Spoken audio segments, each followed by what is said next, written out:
오늘은 110번째 파라샤 공부하죠. 150번까지인가 있는데 기록한다는 느낌으로 하고 있습니다.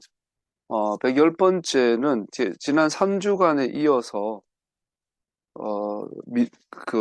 말의 죄, 불평하고 불만하고 라션하라 악평하고 비방하고 또 지난주에는 하나님께서 좋다고 하시는 약속의 땅에 대해서 악한 보고, 그리고 나아가서 다른 사람들 악한 소문을 내는 거에 대한 죄, 입술의 죄죠.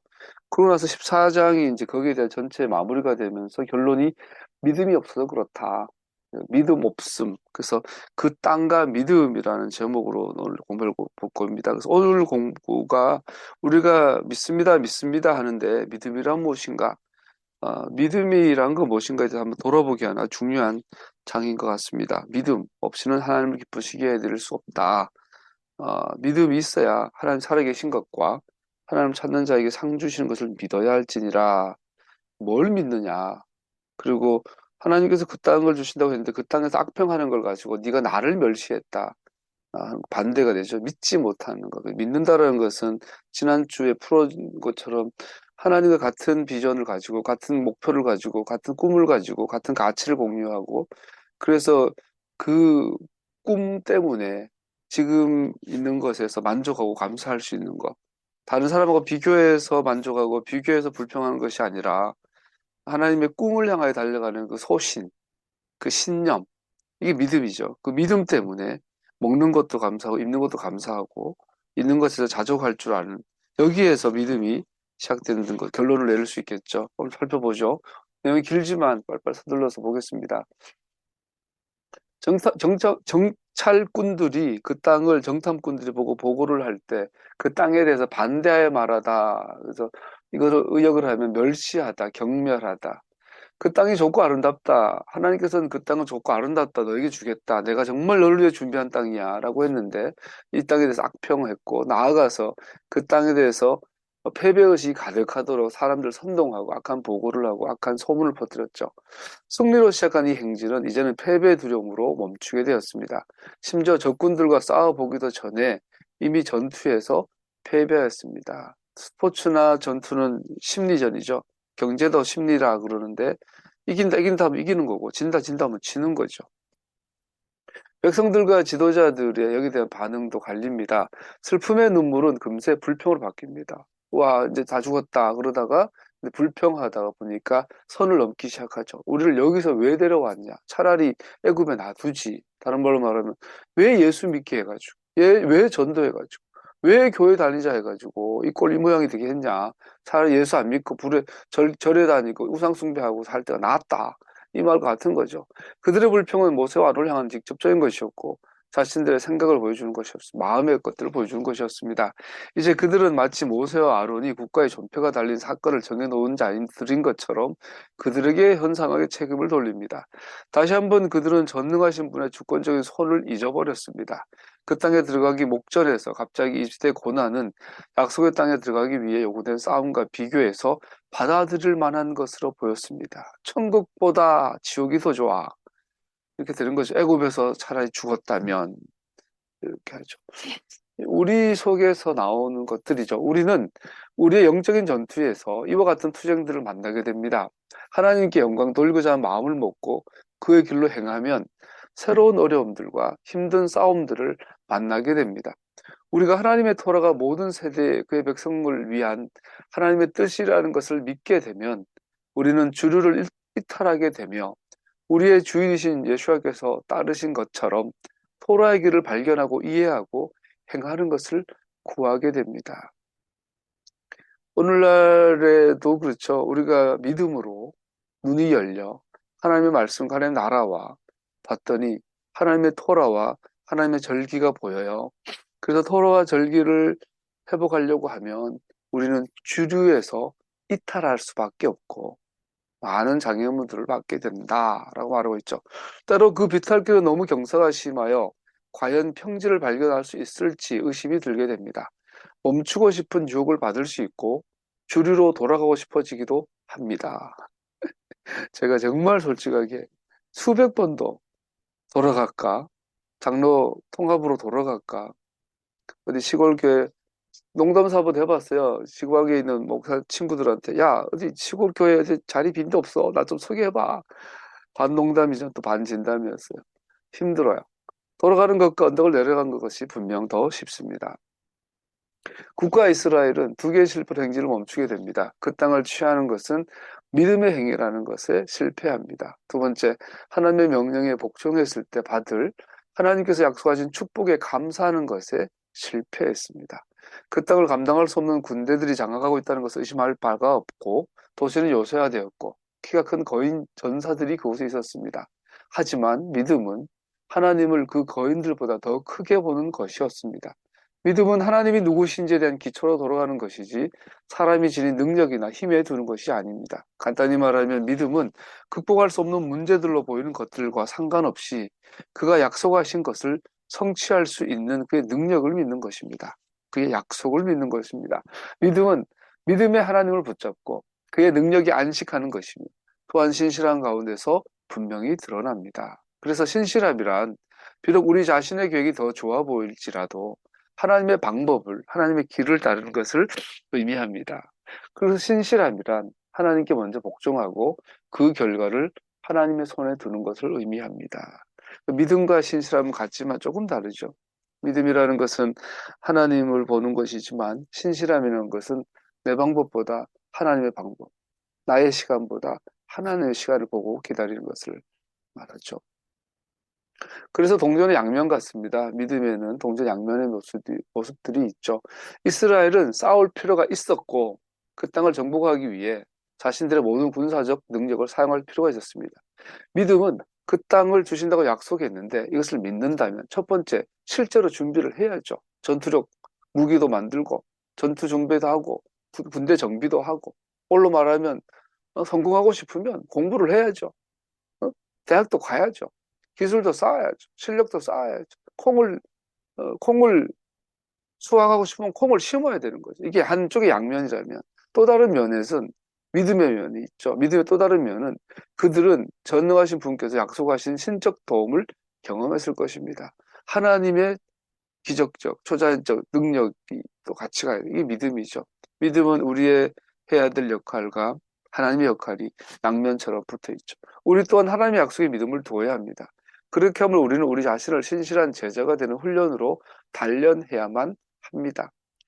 어, 제가 장로교 목사로 있다가 메시아닉을 발견하고 메시아닉 공동체로 우리가 전환하고 나아가고 있는데 이게 하나님의 뜻이 맞잖아요. 그죠? 근데 곧 저절로 되진 않아요. 목사인 나는 누구보다도 메시아닉적 성경 공부, 토라 공부를 계속 누구보다 열심히 해야 되겠죠. 기도도 해야 되겠죠. 동시에 이런 것을 통해 하나님의 공동체가 세워지고 하나님의 교회들이 회복되어지는 것도 하나님의 능력이죠. 하나님의 역할과 우리 역할이 같이 가야죠. 널 빈둥빈둥거리면서 하나님의 뜻이니까 될 거야. 절대 되지 않죠. 아무리 하나님의 뜻이지만 우리가 빈둥거리면 되지 않죠. 우리의 정말 전심을 다한 우리의 노력과 하나님의 뜻이 만나야 되는 거죠. 우리가 그렇게 할 때 우리는 개인으로서, 가족으로서, 공동체로서 그가 하신 약속의 축복을 즐거워할 수 있습니다. 그래서 게으른 거는 악한 거죠. 게으른 것은 죄죠. 게으른 것도 죄고요. 어리석은 것도 죄입니다. 그래서 어떤 과업을 맞았을 때 그 일을 잘해야 되는 거죠. 하나님 앞에서. 믿음은 어둠 속으로 눈 감고 뛰는 것이 아닙니다. 믿음은 전혀 불가능한 상황인 것처럼 보이는 것으로 자발적으로 한 걸음 나아가는 것입니다. 왜냐하면 하나님의 명령과 그 약속이 무엇인지를 알기 때문입니다. 하나님께서 이것이나 저것을 명령하셨다는 것을 아는 것으로도 충분하지 않습니다. 우리는 반드시 그는 당신이 하신 약속을 지키시는 분이시라는 것을 알아야 합니다. 그의 성품을 순수하게 믿는 믿음의 기초 위에서 우리는 그의 명령들을 지킴으로 믿음과 순종이죠. 그를 사랑할 수 있습니다. 믿음을 떠나서 개인적인 의는 불가능합니다. 하지만 진정한 믿음을 갖게 되면 우리는 하나님의 뜻을 우리의 유익과 하나님의 영광을 위해 성취할 수 있습니다. 허드슨 테일러는 다음과 같이 말합니다. 하나님의 일은 하나님의 방법으로 이루어진다. 결코 하나님의 도우심이 부족하지 않다. 여러분 돌아보십시오.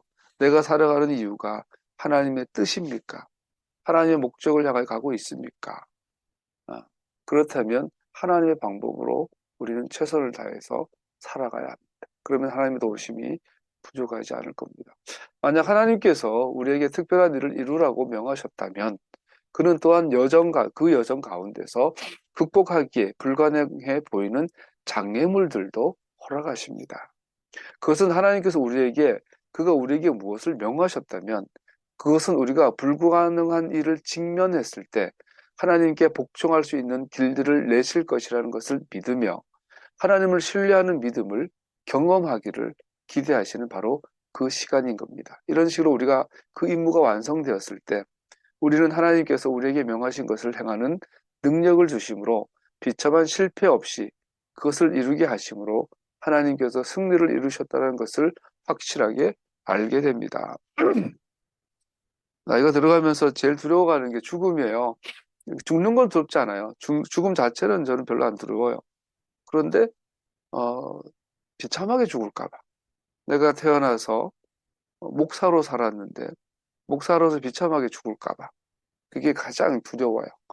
특히 이제 우리 메시아닉 교회. 그래서 내가 죽을 때 교회가 더 든든해지고 더 튼튼해지고 다음 세대 아이들이 우리보다 믿음이 더 좋고 그것을 보고 죽는다면 정말 행복하게 죽을 것 같아요. 근데 그게 아니고 막 진리를 떠나고 내한테 성경 배웠던 친구들이 세상에서 악한 짓 하고 돌아다니고 장재원이 부산에 교회 가가지고 그 간증하는 걸 봤더니 아주 가증스럽더라고요. 그래서 그런 모습을 보면 내가 그 교회 담임 목사면 죽을 때 피눈물 흘려 죽을 것 같아요. 실패한 거죠.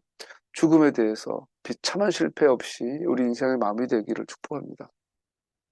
그러므로 이스라엘 백성들과 하나님께서 계약으로 허락하신 그 땅은 두 가지 이유로 중요한 이유로 묶여져 있습니다. 첫 번째, 하나님께서 그가 이스라엘로 그들보다 훨씬 강한 자들을 상대로 승리있게 하신 유일하신 참 하나님이심을 세상이 알게 하기 위함입니다. 두 번째, 이스라엘 그 땅은 계속해서 하나님을 향한 참 믿음을 경험해야 하는 중요한 자리입니다.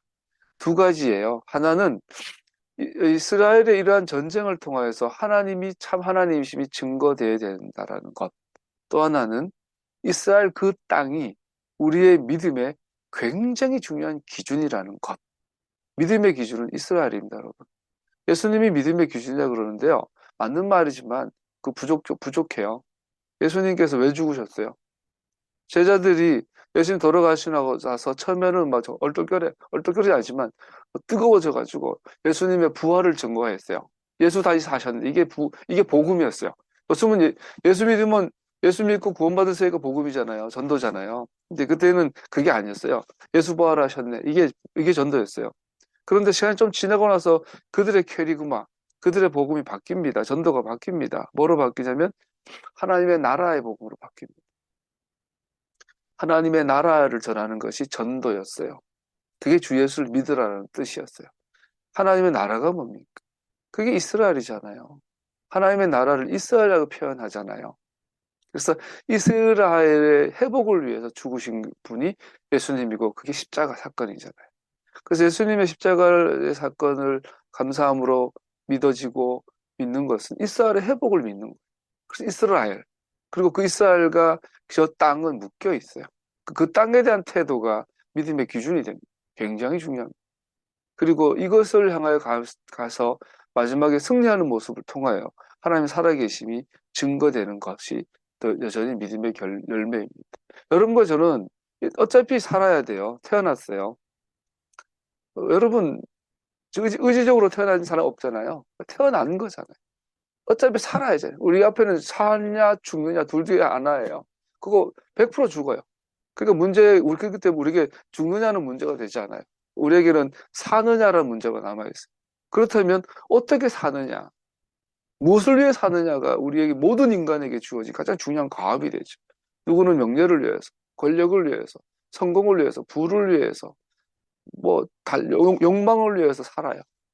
그러나 우리는 하나님의 나라를 위해서, 하나님의 이름을 위해서 살 수 있다면 정말 위대한 인생이죠. 그런데 그러한 믿음에 있어서, 그러한 삶에 있어서 가장 중요한 것은 믿음이다. 믿음이란 뭐냐? 하나님께서 꿈꾸시는 그 나라에 대한 꿈을 내가 갖는 것이 믿음이고, 이 믿음, 그 꿈, 그 나라를 위해서라면 희생할 수 있고, 가난할 수 있고, 실패할 수 있고, 다른 사람의, 에, 그, 뭐, 욕도 받을 수 있고. 여기서 가난하게 살라는 이야기 아니에요. 실패하라는 이야기 아니에요. 반드시 성공하시고, 반드시 부자가 되지, 부자라기보다, 반드시 이 명제를 지킬 수 있을 만큼의 부와 명예를 회복하시. 왜? 주님의 나라를 위해. 우리가 먹어도 주를 위하여, 잠을 자도 주를 위하여, 살아도 주를 위하여, 죽어도 주를 위하여. 그러한 믿음을 떠나서 그 땅은 온전하게 그들의 것이 될 수 없습니다. 이스라엘이 본문처럼 그 땅을 경멸히 여기는 만큼, 그만큼 이스라엘은 하나님께서 맺으신 언약을 위해 하나님을 신뢰하며 불가능을 향해 비자발적으로 한 걸음 나아가게 될 것입니다. 악은 악으로, 선은 선으로 이끌어요. 그 땅에 대해서, 그 땅을 하는 만큼 우리는 하나님과 멀어질 것이고, 그 땅에 대해서 하나님의 마음으로 보는 만큼 우리는 하나님을 더 알게 되고 가까이 가게 될 것이에요. 현재 상황이 이보다 더 관련이 있는 것은 없습니다. 하나님은 그 땅을 이스라엘이 영원토록 소유할 것이라고 약속하셨습니다. 그래서 하나님은 이스라엘로 이 땅을 처음에 군사적으로 정복하라고 명령하셨 것처럼 이스라엘이 군사적 기술과 능력으로 보호할 유지를 갖출 것을 기대하십니다. 하지만 궁극적으로는 이스라엘은 자신들의 군사력이나 다른 나라의 도움을 신뢰하지 말고 당신의 약속을 지키시는 하나님의 신실하심을 신뢰해야 합니다. 우리의 진정한 힘은 하나님을 믿는 것에서 나오며 그 믿음을 따라 행동하는 것에서 나옵니다. 이사야 31장 1절 같이 읽어봅시다. 도움을 청하러 이집트로 내려가는 자들에게 재앙이 닥칠 것이다. 그들은 군마를 의지하고 많은 병거를 믿고 기마병의 막강한 힘을 믿으면서 이스라엘의 거룩하신 분은 바라보지도 않고 주님께 구하지도 않는다. 믿음의 사람 되기를 축복합니다. 반이스라엘 정서는 어떤 것도 보증받지 못합니다. 너를 건드리는 자는 내 눈의 눈동자를 건드리는 것이다. 스가랴가 선포한 것으로 오늘날도 참입니다. 하지만 한 가지는 확실합니다. 오늘날 하마스와의 그 국지전을 보고 지금 중동의 그 미묘한 아주 그 분쟁을 보면서 사람들은 전부 다 이스라엘 편드냐, 아마 팔레스타인 편이냐 쫙 갈라져. 굉장히 위험하다 그러죠. 옛날에 큰 사고가 나기 전 세계적으로 지금 네 편이냐 내 편이냐 나뉘어진다는 거예요. 서로 간의 외교와 서로 간의 정치가 사라져가고 이렇게 되어간다, 위험한다. 그런 관점이 아니죠. 아니고 우리가 오늘날 이 현상 가운데서도 이 하나님의 말씀의 관점으로 볼 수 있어야 하겠지요. 한 가지 확실한 건 있습니다. 이스라엘은 자신의 주인 되신 분을 자발적으로 의지하기까지 그 땅을 차지하지 못할 것입니다. 지금 저기 있는 유대 국가는 이스라엘이 아니에요. 그 안에 이스라엘 요소가 있는 것인 맞지만 지금 이스라엘 공화국은 이스라엘이 아니에요. 저들은 아도나이를 자발적으로 섬기지 않고 있죠. 그러나 다만 여러분은 주님을 거역하지만 마십시오. 그래서 이 3절에 보면 그들이 그 땅에 들어가지 못한 것처럼 오늘날도 하나님께서는 그렇게 보십니다. 오늘날도 유대인들은 그 땅을 차지할 준비가 안 되어 있죠. 유대인이 아니라 이스라엘이. 하나님께서는 이스라엘의 능력을 주셔서 그 땅을 취하고 계속 보유하게 하시기 원하십니다. 그 땅을 차지하게 하는 건 한 뜻이 맞는데 아직은 준비가 안 되었다. 이 둘 사이에 미묘한 차이가 있는 것이 오늘날의 현실이죠. 그러다 보니까 아직은 그쪽에서 시원한 정답이 나올 수가 없는 거죠. 그러나 이스라엘은 마침내 하나님의 의도대로 그 땅을 차지할 것입니다. 그리고 세상은 한 가지를 고백해야 될 것입니다.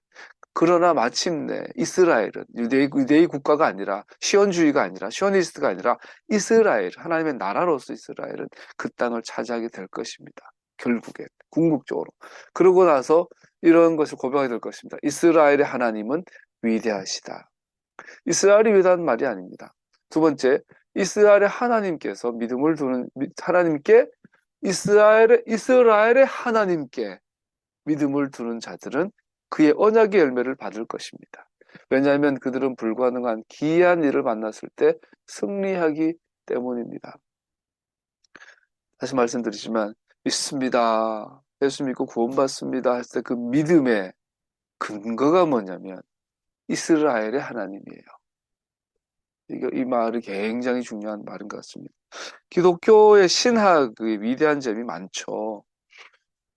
보통 이제 기독교 그러면은 베드로보다 오히려 바울의 제자로서 성 어거스 아구스티누스 그리고 루터와 켈빈 그리고 오늘날 개혁교회 이 라인으로 주로 기독교 신학이 큰 흐름을 보는데 다른 말로 말하면 이거는 저거예요.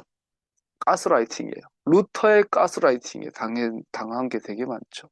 루터의 위대한 점이 있어요. 교회 회복을 위한 루터의 위대한 점이 있지만 루터의 가스라이팅의 결과로 히틀러도 나오죠. 칼빈도 마찬가지죠. 종교개혁을 위대한 종교개혁자 칼빈도 위대한 부분이 있지만 또 그가 행한 가스라이팅이 있어요. 칼뱅이 스위스 제네바에서 종교개혁을 해가지고 야, 저 캐톨릭은 아니냐 저렇게 하면 안 돼. 그리고 왔다 개혁을 이야기해놓고 오히려 캐톨릭보다 더 심하게 사람들 죽이고 살해하고 불에 태워 죽이고 막 그랬죠. 그러더니 그 이후에 사람들 그 이후에 유럽의 지식인들이 교회를 다 떠나버려요. 그리고 나온 게 18세 계몽주의. 그거 나와서 오늘날 나온 이런 신학을 떠나고 하나님을 떠난 아니 교회 다니고 이제 개혁을 하고 나면서 나을 줄 알았는데 종교 개혁한 개혁파들이 더 캐톨릭보다 더 심하게 막 종교 재판하고 이런 걸 보니까 사람들이 환멸을 느끼는 거죠. 신이 없다, 신은 없다고 그때부터 뛰어쳐나온 게 이제 그때부터 유럽의 지식인들이 다 교회를 거의 떠나버리죠. 자, 그들의 가스라이팅. 그래서 오늘 기독교의 가스라이팅이죠, 이게. 기독교 신학의 가스라이팅. 그러다 보니까 샤bat 이야기하면 이단! 샤bat 이야기하면은 절기를 지켜야 돼. 이단! 크리스마스 그 정통! 초막절 이단! 수수감사절은 정통! 말도 안 되는 소리. 유카리스트, 부활절을 지켜야 정통! 패삭을 지키면 이단! 완전 가스라이팅이 되어 있는 거죠. 이스라엘의 하나님께 믿음을 두는 자들은 그들의 언약의 열매를 받을 것입니다. 우리의 믿음의 기준은 이스라엘의 하나님입니다. 우리의 하나님은 이스라엘 하나님입니다. 믿음은 표적과 기사를 목도함으로 나오는 것이 아닙니다. 11절 주님께서 모세에게 말씀하셨다. 언제까지 이 백성이 나를 멸시할 것이라더냐. 내가 이 백성 가운데 보인 온갖 표적들이 있는데 언제까지 나를 믿지 않겠다더냐. 사실 이스라엘의 많은 기적과 표적들은 목격했지만 10번이나 하나님 시험하였습니다. 표적과 기사는 하나님과 인간 관계의 감동적 요소, 불가능한 일에 직면했을 때 확고한 기초를 형성할 만큼 튼튼하지 않습니다. 표적과 기사에 기초하여 삶을 살면 그 사람은 항상 하나님께 행하실 것이고 특별히 약속하지 않은 것에 기적을 행하실지에 대해 필연적인 의문을 갖게 됩니다. 사람 속이는 거 너무 쉬워요. 그죠? 불 받아가지고 보이는 데서 기적이 일어나면 돼요. 죽은 자가 살아나고 병든 자가 치유되고. 여러분 앞으로 나도 언제 너기를 보고 보겸이나 이 아이들이 다나가 커가면서 주원이가 커가면서 교회에서 들은 말씀이 있고 지들도 만약에 다른 집회를 가는데 보는 앞에서 막 팔이 잘렸는데 팔이 막 새로 생겨. 실제 그런 일이 가능하니까 하나님께 기적을 나타내실 때는 눈에 보이는 데도 역사하기도 하고 정말 기적 같은 일들이 많죠. 표적과 기적들이 많죠. 그런데 표적과 기사를 가지고는 진리에 이를 수 없습니다. 그것은 굉장히 역동적 힘 있고 좋은 도구가 될 수는 있지만 절대로 그것은 우리를 진리에 이렇게 할 수는 없습니다.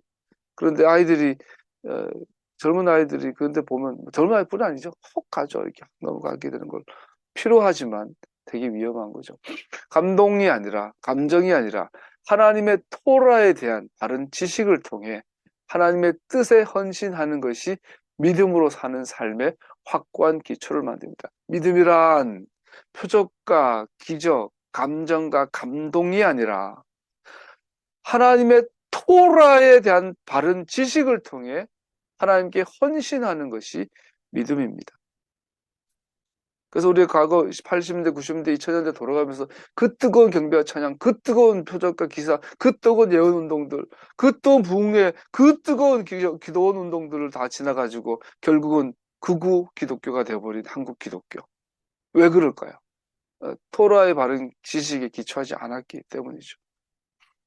그리고 토라는 우리를 메시아기라. 그리고 토라의 바른 기초를 갖고 있다면 그건 반드시 메시아로 된답니다.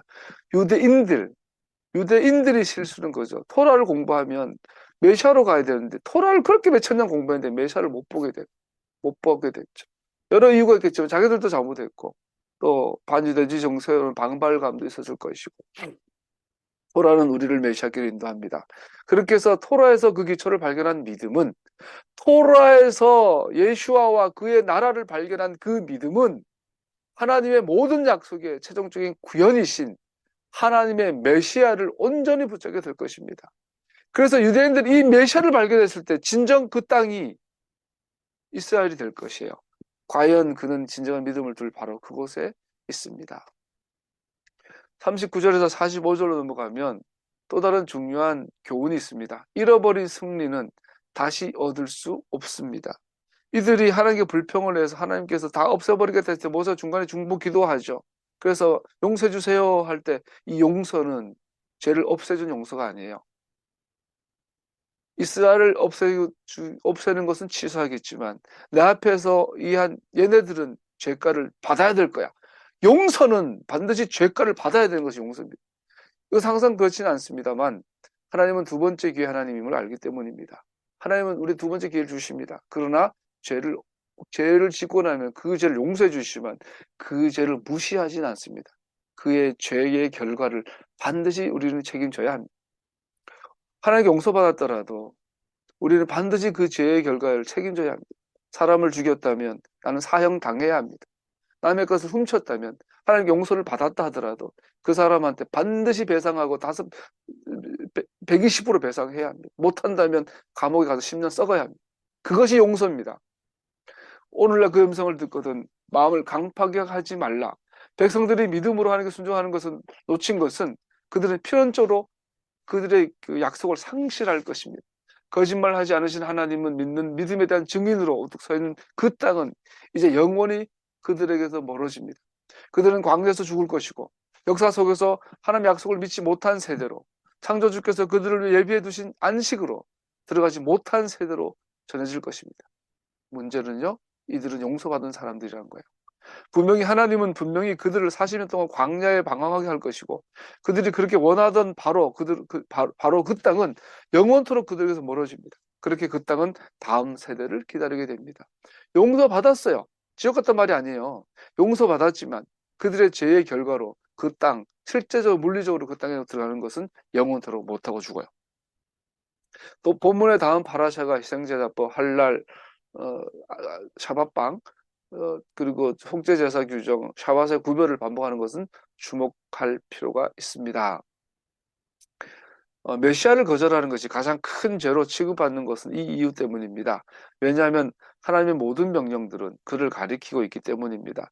그를 거절하는 것은 하나님의 모든 명령을 거절하는 반역 행위와 같습니다. 이스라엘이 그 땅에 들어가는 것에 실패하는 것은 하나님을 대적한 반역이며 반역은 간단히 믿음 없음을 설명하는 다른 방식입니다. 그러니 하나님의 메시아를 거절하는 것은 반역의 궁극적인 행동을 하는 것입니다. 이는 완전한 믿음의 없습니다. 제가 좀 건너뛰었는데요. 요한계시록 공부하면서 우리가 나눴죠. 요한복음에서 요한계시록에서 요한의 사고방, 요한과 요한의 제자들, 요한 시대의 그 시대들에게 예수님은 살아있는 토라였어요. 걸어다니는 토라예요. 예수님은 곧 토라예요. 예수를 믿는 것은 토라를 받아들이는 것이고 예수님을 거역하는 것은 토라를 버리는 것과 일치하게 믿었어요. 이것이. 그래서 예수님을 믿는다라는 것은 하나님과 하나님의 나라와 그 말씀을 그대로 받아들이는 것을 의미하죠. 반대로 이것이 믿음이고요. 반대로 예수님을 거절하는 것은 다른 모든 것들을 거절한 상관관계에 있는 것을 보게 됩니다. 어쨌든 믿음은 그러면 이제 믿음은 무엇입니까? 히브리서 읽었어요. 믿음은 바라는 것들의 확신이요, 보증이요, 보이지 않는 것들의 증거, 확신입니다. 믿음은 보이지 않는 것들과 관련이 있으며 그래서 감각적 경험으로 잡을 수 있는 것이 아닙니다. 믿음은 미래의 것들을 붙잡는 것이며 하나님께서 약속하셨지만 아직 현재적으로는 갖고 있지 않은 것들입니다. 그래서 믿음은 바라는 것들이 확신이다 했는데 우리가 이런 거 제가 믿습니다 하면 스스로도 어떤 때는 뭘 믿지? 인생을 돌아보세요. 예수님 믿어서 뭐 나아진 거 있나요? 우리 공동체만 해도 누구보다도 예수님 잘 믿으려고 노력해 왔는데 돌아보세요. 남들보다 더 좋은 집이 있어요? 더 좋은 차 타요? 더 좋은 옷 입어요? 더 떵떵거리고 살아요. 믿어서 뭐가 달라졌어요? 믿음이 도대체 뭔가? 믿음은 미래의 것들을 붙잡는 것입니다. 이것도 가스라이팅이라고 생각할 수도 있어요. 아, 보이지 않는 것들을, 보이지 않는 것들에 대한 확신이래. 이 뭐야? 그래서 확신이라는 단어는 오늘날 표현한 부동산 매매할 때 내가 어느 집에 뭐 서울은 기본 10억 하니까 내가 어디 아파트를 10억짜리 계약을 했어요. 계약서 걸 사인해서 그 계약 증서를 믿음이라 그래요. 그 계약 증서를 보증이래요. 보증. 즉 아직 그 집은 내가 들어가지 않았고 살지 않았지만 이, 이 계약 부동산 매매 계약서에 의하면 2024년 1월 1일부터 저 집은 이제 내 소유가 된다라는 증서가 되는 거죠. 그러면 지금 저 집은 내 집이 아니지만 내가 아직 저 집에 들어가지도 못하고 들어가면 주거 침입죄 걸리겠지만 저 집은 내 집인 거예요. 이것이 권리 증서가 되죠. 부동산 매매 표준 계약서가 되는 거죠. 그러니까 믿음, 하나님의 나라로서 이스라엘에 대한 믿음은 지금 내 손엔 없어요. 뭐 말 것처럼 예수 믿어도 너 축복 받았다는데 뭘 받은 거야 도대체. 그런데 우리 속에 뭐가 있다고요? 하나님 나라가 내 것이라는 이 매매 계약 증서가 우리 속에 있는 거. 이게 믿음은 바라는 것들의 미래의 것의 확신이요. 이 문서는 정당한 소유자의 소유권을 나타내는 것으로 매매한 토지에 대해 심지어 그 토지를 물리적으로 소유하기 전에도 매매 서명 날인한 토지에 대한 소유를 확실히 하는 것입니다. 믿음은 바라는 것들의 권리 증서이다. 즉 말하자면 하나님께서 우리에게 믿음을 매매 권리 증서를 주셨다라는 것은 즉 미래에 우리를 위해 계획하신 것에 대한 권리 증서를 주신 것입니다. 그래서 우리는 미래를 볼 필요가 있죠. 아름이로 볼 때 아름이에게 주신 축복하신 축복이 미래에 있는데 지금 아름이가 그렇더라도 미래에 받을 아름이가 있는 거지. 이거 보는 게 믿음이죠. 그것을 믿는 게 확신이고 오늘을 보면서 지혜를 보면서 우리 서로를 보면서 미래의 이 사람을 볼 수 있는 거죠. 우리가 그렇죠. 어제 수능 시험 쳤어요.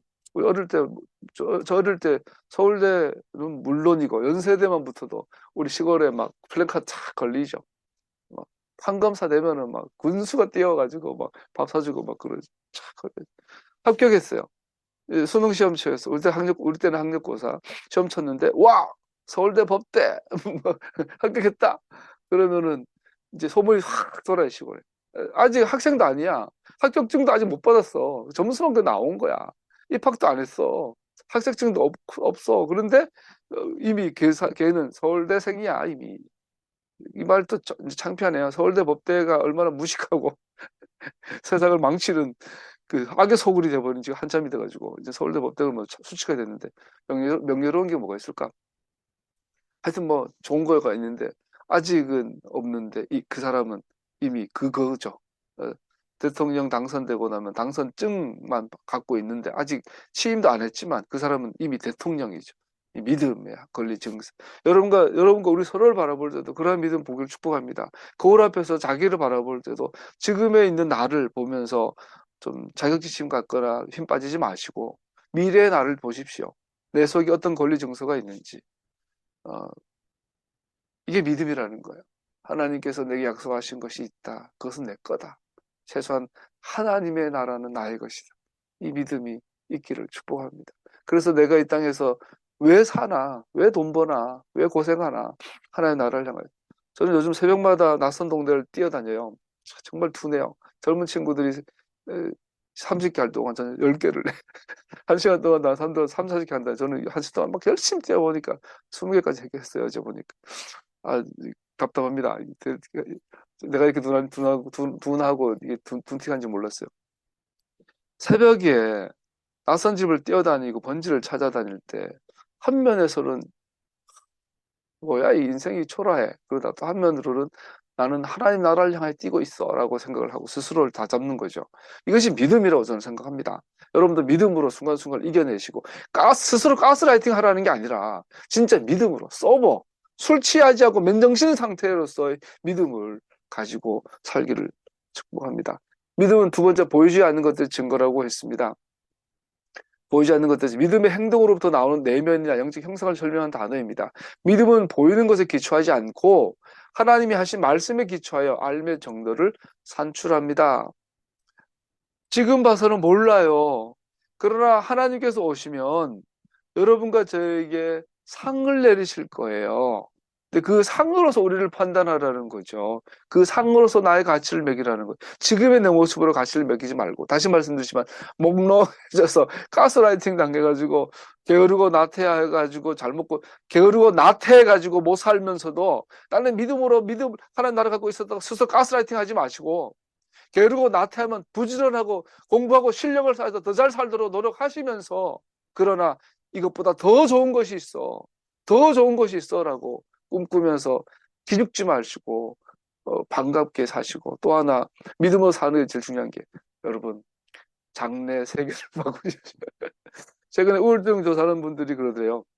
우울증 고치는 확실한 너무나 좋은 방법이요, 똥을 바꾸는 거예요. 똥 속에 있는, 장 속에 있는 장을, 건강한 대장, 장내 세균을 바꾸고 햇빛 쐬고 뭐 운동하면요, 우울증은 거의 100% 치유된대요. 그 사람 성격이 바뀐대요. 성격이라기보다 몸의 에너지가 바뀐대요. 막 틈만 나면 누워가지고 골골거리고 누워서 빈둥거리던 사람이 장내 세균만 딱 바꿔주니까 그때부터 나도 모르게 움직이기 시작한대요. 운동 싫어하던 사람이 운동을 좋아하고, 네? 사람 만나는 게 사람 만나는 거, 수다 떠는 거 싫어하는 사람들이 장내 세균이 바뀌고 났더니 막 수다 떨기 좋아하고 사람 만나는 거 좋아하고 바뀐대요. 그래서 믿음, 그거 강의 들으면서, 야, 믿음의 세계에서 장내 세균이 굉장히 중요하구나 생각했습니다. 이거 같이 갑니다. 절대로 장래 세균만 바뀌었다고 되는 게 아니라 그 타이밍에 내 생각이 바뀌고 나 바뀌어야지. 그럼 먹는 것도 바뀌고 보는 것도 바뀌고 만나는 것도 바뀌고, 그리고 하나님 주신 말씀 앞에서도 믿음에 대해서 바뀌고, 이 정체적으로 협력하여 선을 이루는 거죠. 그래서 그 사람은 바뀌는 거죠. 절대로 막 소파에 내가 그런데 한 곳에 오래 앉아가지고 널브러져 있고 늦잠 자는 거는 정말 악입니다. 나도 그런데 늦잠 자가 널브러져 할 일 없이 빌딩거리는 것, 이건 정말 실패 지름길이죠. 우리는 통통 사람이 막 에너지가 넘쳐야 돼요. 장래 세균을 바꾸시고 믿음을 바꾸시고. 제가 옆으로 아주 헛소리 많이 하고 있습니다. 지금은 이 부분 헛소리입니다. 양심과 증거는 어디에서 옵니까? 왜 어떤 사람은 머뭇거리는데 믿음의 사람은 하나님의 약속을 기꺼이 받아들입니까? 왜 이래 다를까요? 같은 성경을 읽는데, 같은 인생을 사는데, 누구는 머뭇거리는데 누구는 확신에 차서 걸어갑니다. 두 사람은 불가능해 보이는 것에서도 하나님을 열정적으로 신뢰하는데, 10명과의 정탐 꿈들은 왜 개인적 보존을 위해 그 땅을 멸시하는 보고를 할까요? 왜 누구는 개혁적이고 진보적인데 누구는 보수적이고 이게 탐욕적인가? 그리고 결과적으로 보수와 진보는 같이 결국은 하나인데 그 차이점은 무엇일까? 왜 우리 다르게 반응을 할까? 물론 이것은 오랜 의미이고 문제입니다. 어디에서 믿음은 오는가? 믿음은 여러분 창의적입니다. 믿음은 개혁적입니다. 믿음은 능동적입니다. 믿음은 에너제틱합니다. 가만히 있지 못해요. 뭐라도 해요. 믿음의 사람은 늦잠 못 자요. 믿음의 사람은 게을러질 수가 없어요. 믿음의 사람은 뭐라도 해야 돼요. 뭐라도 해야 돼요. 이게 막 의욕과 확신과 그게 믿음의 사람이에요. 성경은 믿음이 시작하는 근원에 대해 명확하게 말합니다. 그것은 하나님의 선물입니다. 문제는 이 믿음이 하나님의 선물이라는 거죠. 하나님의 선물로서의 믿음이 아니고도 정말 막 힘있게 사는 사람들이 많이 있어요. 그것은 자기 힘이죠. 우리 여러분과 저에게 필요한 것은 하나님의 선물로서의 믿음입니다. 아브라함은 하나님께서 그에게 자신을 나타내고 우르를 떠나 그 땅으로 가라고 부르기 전에 믿음이 없었습니다. 이러한 최초의 자발적 반응과 하나님을 따르는 것은 하나님께로 직접 받은 선물이며 개인적으로 죄인인 그 사람에 의해 만들어지거나 분발될 수 없는 것입니다. 에베소 2장 8절을 보면 여러분은 믿음을 통하여 은혜로 구원을 얻었습니다. 이것은 여러분에게서 난 것이 아니요 하나님의 선물입니다. 여러분, 믿음은 하나님의 선물이래요. 그래서 자녀를 위해서 기도하세요. 하나님, 우리 아이에게 믿음을 주세요. 그러므로 믿음을 가졌다고 하는 모든 자랑은 배제되며 인종과 지위와 성이나 다른 무엇과도 상관없이 모든 사람이 믿음을 가지는 것은 하나님 자신의 주권과 그것을 주시고자 하는 자유로운 선택하심 때문입니다. 금방 제가 엉뚱한 소리 막 갑자기 했는데, 장래 세균을 바꾸고 햇볕을 쬐고 운동을 하고 해서 그 삶의 라이프 스타일이 초저거가 늦잠 자고 게을르고 나태한 것에서 에너제틱하고 힘있고 능동적이고 적극적인 산업로 바뀌었어요. 그러나 이것과 믿음은 달라요. 우리는 당연히 후자처럼 살도록 노력해야 돼요. 반드시 여러분 먹거리 마시는 것 통해서라도 몸을 힘을 기르십시오. 근력을 기르시고 운동하시고 하십시오. 바디 프로필도 찍으려면 찍고 하십시오. 그런데 그게 다가 아니라 결국에 궁극적 믿음은 하나님의 주권적 선물이에요. 그래서 우리는 하나님께 믿음을 달라고 기도하십시오. 하나님 믿음을 저에게 부어주십시오. 그러나 일단 우리의 마음에 하나님 허락하신 생명을 주는 믿음이 들어오면, 자 여러분, 믿음이 들어오면 그게 다가 아니에요. 성경은 가르치기를 우리는 그 시작된 믿음이 자라고 더 강해지고 그래서 하나님을 더욱 믿도록 하게 해야 한다고 합니다. 하나님께서 우리에게 주신 믿음을 더 성장시키고 더 강하게 하는 것은 우리의 책임입니다. 믿음을 주시는 것은 하나님이시지만 이 믿음을 강하고 힘있고 자라게 하는 것은 우리의 책임이라는 거예요. 믿음의 양면입니다. 믿음은 하나님이 주십니다. 여러분 저에게는 이미 주신 믿음이 있어요. 그러나 이 믿음을 자라게 하는 것은 우리의 노력이 필요합니다. 성경도 덜 자고 공부해야 읽어야 되고요. 웹툰물 보더라도 성경도 읽어야 되고요. 운동도 해야 되고요. 역사도 공부해야 되고요. 사회 경험도 해야 되고요. 학교 공부도 해야 되고요. 적극적으로 살아가야 합니다. 그래서 이것이 만났을 때 믿음의 시너지가 강해지겠죠. 우리는 이 시나리오가 믿음의 조상 아브라함에게 다시 한번 작동한 것을 발견합니다. 아브라함은 보이지 않는 하나님을 믿는 믿음을 주권적으로 받은 후 아브라함은 하나님께 그에게 요구하신 일들을 위해 하나님을 믿음에서 자라나도록 요구받았습니다. 내가 너와 사라를 통해서 아들 주니까 기다려! 벽살이 될 때까지 않아요. 기다리다 지쳐서 하갈을 통해서 이스마엘을 낳아버리고 오늘날 아랍 쪽에 이슬람의 그 결과가 나와버렸죠. 믿음을 받았지만 믿음으로 자라나지 못했던 아브라함의 실체이에요. 로마서 4장 18절 봅시다. 아브라함은 희망이 사라질 때에도 바라면서 믿었으므로 너의 자손이 이와 같이 많아질 것이 하신 말씀대로 많은 민족의 조상이 되었습니다. 그 실패를 통해서 다시 한번 아브라함은 믿음으로 일어납니다. 그 뒤부터는 믿음의 조상이 되죠.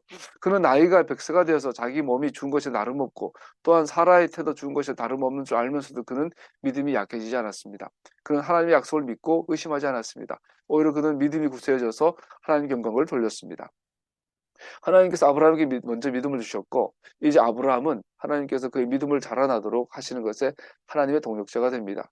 어떻게 하나님을 믿는 자들이 믿음의 씨앗이 자라도록 할 수 있는가? 그의 영혼에 신적으로 심겨진 믿음의 씨앗이 믿음으로 강하게 할 수 있는가? 같이 읽어볼까요? 그러므로 여러분은 열성을 다하여 여러분의 믿음에 덕을 더하고 덕의 지식을 더하고 지식의 절제를 더하고 절제 인내를 더하고 인내의 경건을 더하고 경건의 신도 간의 우애를 더하고 신도 간의 우애에 사랑을 더하십시오.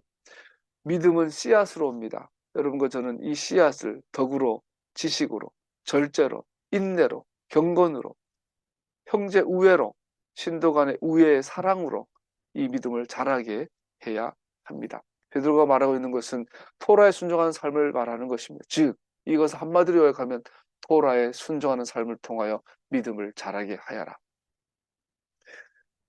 이는 하나님 앞에 설 수 있는 권리를 얻기 위해서가 아니라 하나님을 향한 사람의 응답으로서 우리의 믿음을 자라게 하는 수단으로서의 토라 삶을 말합니다. 토라를 통해 믿음이 오진 않아요. 믿음은 하나님의 은혜예요. 그러나 이 믿음이 자라나는 것은 반드시 토라를 통해서만 되는 거예요. 여호수아 갈렙, 모세의 관점을 간과해서는 안 됩니다. 10명의 정탐꾼 약한 보고에 설득된 백성들은 명백히 하나님께 주시만 그 약속하신 것은 진실이 아니라고 믿었으며 그 땅에 들어갈 희망을 포기해버렸습니다. 그러나 여호수아 갈렙은 약속을 상기시키며 토라죠. 약속을 상기시키며 그들을 설득하고자 했습니다. 주님께서 우리를 사랑하신다면 그 땅으로 우리를 인도하실 것입니다. 저가 우리는 그 땅을 우리에게 주실 것입니다. 주께서 우리를 기뻐하신다면 뜻입니다. 영적인 전쟁은 주님께서 우리를 기뻐하신다는 것을 전제하지 않았을 때 패배하게 됩니다. 거울 앞에서 자신을 바라보고 하나님께서 나를 기뻐하고 계시다는 것을 잊어버린다면 우리는 실패하게 될 겁니다. 그러나 거울 앞에 선 초라한 나를 보고도 하나님께서 이런 나를 기뻐하신다는, 이러한 나를 진정으로 기뻐하신다는 것을 받아들인다면 이제 믿음은 시작됩니다. 믿음은 자라기 시작합니다. 우리가 하나님께 대적하여 불순종하는 삶을 산다면 전쟁을 위해 기도하는 것이 얼마나 열매가 있겠습니까? 제일 밑에 주요. 이스라엘의 패배는 전능하신 분의 손에서 나온 것이지 그 대적 때 나온 것이 아닙니다. 여호수아 갈렙은 백성들을 격려하여 약속의 땅을 얻기 위해 싸우고자 호소하며 다음과 같은 말로 호소했습니다. 오직 주님께 대적하여 반역하지 말라. 반역하는 백성들 눈앞에 모세가 한 행동을 주목하십시오. 여기서 중요합니다. 반역하는 백성들 앞에 모세가 두 가지 행동을 해요. 하나는 하나님께 자비와 용서를 구해요. 그리고 그 자비 용서를 구할 때 다른 근거가 이 사람 얘가 불쌍하고요, 쟤는 착하고 이게 아니에요. 하나님 자신의 성품에 의존해서 구해요. 왜? 한 가지 명심할 것은 모세는 그들의 죄는 이미 심판받아야 하는 자리에 있음을 깨달았습니다. 백성들은 하나님을 향하여 주먹을 들었고 모세는 더 악화되는 것을 두려워한 거죠. 다시 말씀드리죠. 우리가 죄를 지었어요. 강도를 했어요. 남의 물을 훔쳤어요. 남에게 거짓 증언으로 그 사람이 피해를 받거나 내가 뭐 살인을 했어요. 좀 전에 보니까 누가 초등학생 애가 아파트에서 중만한 돌을 던져가지고 70대 할아버지가 마스크 즉사에 죽었는 사고가 났더라고요. 그런 죄에 대해 그런 죄는 반드시 책임을 져요. 용서해 주세요. 그런데 넌 감옥 가. 초등학생이지만 넌 감옥 가야 되게. 저는 뭐 촉법소리 이런 거 인정하고 싶지 않아요. 우리가 죄를 지었다면 하나님께 용서를 구해요. 용서 받았어요. 그러나 그의 죄의 결과를 반드시 책임져야 돼요. 감옥 가고 배상하고 사형당할 때 있으면 사형당해야 되는 거. 그게 하나님의 용서예요. 그렇다면 그 다음에 모세의 기도도 또 봐야 되겠죠. 그는 간청하는 그 근거를 하나님의 명성과 속성에 두었습니다. 만약 이스라엘을 제거하신다면 그들은 받을 만한 것들을 받은 것이다. 그러나 만약 그렇게 되면 주님의 명성이 땅에 떨어질 것입니다. 왜냐하면 민족들이 말하는 하나님은 대적들을 정복하지 못하며 자기 자신들 별방의 신들보다 못한 존재로 나타나게 될 것이기 때문에 더구나 하나님은 자신의 약속을 지키지 못하는 하나님을 알려줄 것이기 때문에 모세는 이러한 것 중 아무것도 용인할 수 없었습니다. 그래서 모세의 중보기도는 첫 번째, 죄 지은 놈들 용서해 주십시오. 두 번째, 하나님의 이름을 위하여 그렇게 해주십시오라고 기도하고 있는 거죠. 모세는 자기 자신의 요구의 근거로 신의 산에서 나타내 보이셨던 하나님의 성품 자체를 언급합니다. 하나님으로부터 나주는 노하기를 더디하고 사랑이 넘치어서 죄와 허물을 용서하신다. 그러나 나는 죄를 벌하지 않은 채 그냥 넘어가지는 아니한다. 나는 아버지가 죄를 지면 본인뿐만 아니라 자손 3, 4대까지 벌을 내린다고 말씀하셨으니 주님 용서한다고 했으니 용서해 주십시오.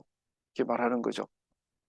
노하기를 더디한다, 코가 길다라는 것은 자비하고 용서하고 인내한다는 뜻이고 인자심이 풍성하다라는 것은 노하기를 더디한다는 것이고 자비하심 헤세드는 흔히 진리와 결합되는데 계약에 성실하시고 신실하다. 약속하셨으니까 이스라엘을 영원토록 지키다 약속하셨으니까 하나님 지켜주세요라고 기도하는 것이고 하나님께서 이스라엘을 즉시 태워 없애버리지 않으시는 것은 당신의 계약에 대한 약속에 신실하시기 때문입니다. 그의 자비하심은 풍성하심, 라하브하십니다. 그래서 백성들의 큰 죄악에도 불구하고 신실할 수 있으십니다. 그의 용서와 긍휼은 성품, 그의 계약에 대한 언약에 신실하심은 당연시 되어서는 안 됩니다. 그의 신실하심은 그의 공의를 부정하지 않습니다. 여러분 결론 이거예요. 여러분과 죄를 백날 여러분과 제가 이스라엘 백성들이 죄를 지어도 하나님이 이스라엘을 향한 하나님의 계획은 바뀌지 않아요. 이스라엘은 영원해요. 영원한 게 몇 개 있어요. 이스라엘이 영원해요. 하나님이 영원해요. 하나님의 나라가 영원해요. 하나님의 말씀이 영원해요. 이스라엘은 한 나라로서 영원해요. 그러나 이스라엘 백성들이 죄를 지면 그는 심판받아요. 이스라엘 백성들은 개인적으로 심판받을 이게 그 칼빈이 절대 예정에 대한 오해하는 거죠. 우리가 하나님 개개인의 백성으로서는 죄를 지면 그 죄에 항응하는 대가를 지불하고 심하면은 지옥 갈 수도 있어요. 그러나 하나님 나라로서 이스라엘은 영원해요. 그러나 나는 죄를 벌하지 않은 채 그냥 넘기지 아니한다. 나는 아버지가 죄를 지면 본인뿐만 아니라 자손 3세대까지 벌을 내린다고 말씀하셨다. 하지만 그의 공의 가운데서 세 가지의 자비가 남아 있습니다. 이 사실은 방문하다, 벌하다. 그 하나님께서 그런 심판 가운데서도 우리에게 방문하실 때는 박하다 하신다 되는데 이 박하다, 방문하다, 벌하다라는 뜻도 있지만 관심을 갖고 돌보고 보호하기 위해서 방문하는 뜻도 있어요. 그래서 하나님께서 우리가 죄를 지은 이스라엘에게 찾아오실 때 검사하죠. 냉정하지만 정확하게 잘잘못을 따지시고 그리고 궁극적 목적은 보호하기 위해서, 변호하기 위해서. 그 안심하시고 죄를 지었다도 언제든지 용서를 구하시고. 하나님께서 일탈한 아버지의 자녀들 도우십니다. 하나님께서는 죄 많은 부모의 길에서 그 자녀들이 돌이키게 부르시기 위해 방문하십니다. 그리고 그들로 당시의 신실함으로부터 흘러나오는 언약의 축복의 문으로 돌아오도록 부르십니다. 모세는 우리 모든 좋은 예가 됩니다. 모세는 백성들이 반역한 상황에서 그들 대신 용서를 구하고자 돌이켰고, 그렇게 함으로 하나님의 계시하신 그의 성품에 자신의 믿음을 기초해 간구하였습니다. 오늘 본문에서 추출할 수 있는 적용할 만한 것은 무엇입니까? 마무리하죠. 믿음은 보는 것으로가 아닌 믿음으로 걸어가는 부름을 받았다는 사실입니다. 우리는 보는 것으로가 아닌 보이지 않는 믿음으로 걸으라고 부름받았습니다. 토라 공동체로서 우리는 지난 거의 2000년의 교회 전통을 지나 우리가 잃어버린 것으로 돌아오라는 의미에서 그 땅으로 들어가라는 것을 우리 자신이 찾고 있음을 발견하게 됩니다. 흔히 이것은 전쟁처럼 느껴지며 원수는 매우 강하고 우리가 토라 공동 철거하기 위해서 딱 섰더니 원수는 매우 강하고 너무나 작고 우리가 극복할 수 있는 것보다 더 큰 것으로 생각하기 쉽습니다. 우리 각자는 감당하기 힘든 충분히 어려운 것들을 갖고 있습니다. 토라의 메시지로 세상을 밝히는 말을 하지 않고 이 메시지를 다음 세대에 효과적으로 전하는 가망성은 때때로 저항할 수 없는 것처럼 보입니다. 하나님의 길로 행하고자 분투하며 우리의 삶과 공동체 실현하고자 하면 우리는 다른 사람들의 거짓된 보고와 판단, 오류, 심지어 적개심의 문제들을 발견합니다. 우리가 토라를 지킨다 그러면 빈정되죠. 옛날에 우리 카페 캐dem할 때 신대원 동기들이 몇 명 찾아왔어요. 인사하다가 내가 메시아닉 전환하고 이런 얘기 했더니 되게 빈정대더라고. 지금도 그때 기분 나빴던 지금도 기억나요. 빈정대고 무식한 놈 그러고 뭐 이런 느낌들이 있잖아요. 빈정됨은 원수들의 무기에 가장 날카로운 것입니다. 영혼을 다치게 하고 영혼의 기쁨과 영적 건강을 메마르게 하는 것입니다. 여러분 우리가 원수의 불화살 있잖아요. 믿음의 전신 가출을 입어서 원수의 불화살을 이겨내라. 그 에베소에 나오잖아요. 불화살이 다른 사람의 수군거림, 빈정됨 이런 걸 볼 수 있죠. 다른 사람들 말로 공격하는 거, 모함하고 악평하는. 그 중에서 우리를 정말 쉽게 넘어뜨린 것이 빈정거리는 거죠. 우리를 빈정거리고 불평하고 비방하고 뒤에서 우리를 아비하게 헐뜯고 무시하고 이렇게 하면 쑥 넘어지는데 어, 그러지 마라. 그 원수의 불화살이다. 믿음의 전신갑주를 입어라. 더 최악의 것은 빈정되면 원수들에게 길을 제공하게 됩니다. 그러니까 우리가 그런 것에 넘어지지도 말고 남을 빈정대지도 말고 말씀 마무리합니다. 빈정됨에 대한 유일한 방어는 용서하는 능력입니다.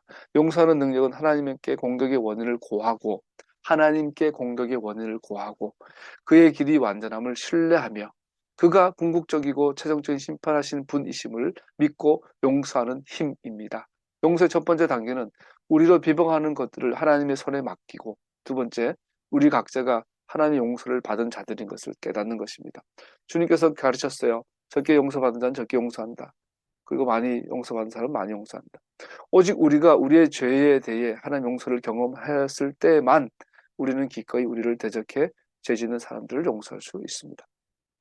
우리 앞에 과업이 있습니다. 메시아닉 토라 공동체로서 우리 앞에 과업이 있습니다. 많은 작은 공동체들이 일어나고 있습니다. 세계 속에 예수와의 발자취를 따르는 토라의 길을 발견하기 위해 고민하는 공동체들이 있습니다. 가르치고 제공하고 함정이 된 전통의 겹들을 벗겨낼 함께 토라를 연구하고 대화하고 그 옛적 길의 아름다움과 가치를 함께 찾고 여전히 배우고 공동체들을 세우고 훈련할 많은 공동체들이 세워지고 있습니다. 그렇게 우리의 앞에 사명이 있습니다. 하나님의 도우심과 능력을 구하며 하나님께 맡기고 어려움 앞에 다음 세대가 승리하는 것을 보게 될 것입니다. 하나님의 손이 승리를 준비할 것입니다. 다음 세대가 전능하신 분의 축복을 받을 것입니다. 우리는 하나님 은혜로 그리할 것입니다. 또 마지막 부분은 티웨그 목사님의 설교 부분 마지막 부분이 제가 다 하지 못하고 요약해서 막 이렇게 했어요. 이걸 보면서 또 위로가 됩니다.